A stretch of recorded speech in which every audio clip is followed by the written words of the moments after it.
There's the reason why it's successful. If you have a look at the cover, you see the Indian boy arm in arm with the African boy, and it shows that in South Africa, in KZN, there was a love between the Zulu nation and the Indian people that many people seem to have forgotten about. And we share a common bond. And there is a lot to be told, a lot to be learned.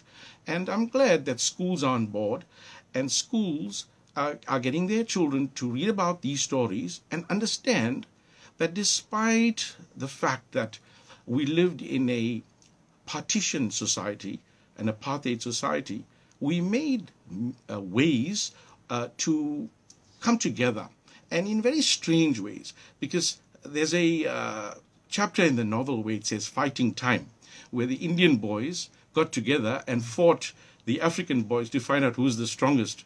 And we used to do that. That's why I wrote about that. We went to different schools, but we fought, and we also played soccer together after the match, after the fighting. So, the two central characters in Sugarcane Boy, Sawyer Sivaraman and Boniwe Mkhize. Yes. Right, those are the names. And also, you remember the movie Lollipop? Yes. In fact, perhaps a little bit of motivation from that in putting together Sugarcane Boy. But I'll tell you, my all-time favorite, he wrote the simple book for much of his life. It was the only book he wrote, was African author Chinua Achebe. Oh, and, Things Fall Apart. It's been a great motivation for me. My all-time hero. And, it made me think about the fact that African literature needs to be respected.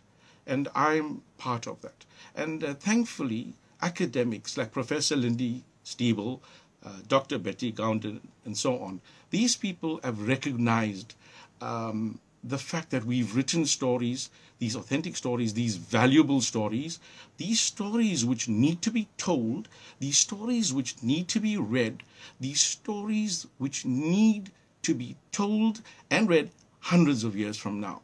And it's only through reading that we can inculcate values in children which are far beyond those that we are doing at the moment or getting across at the moment.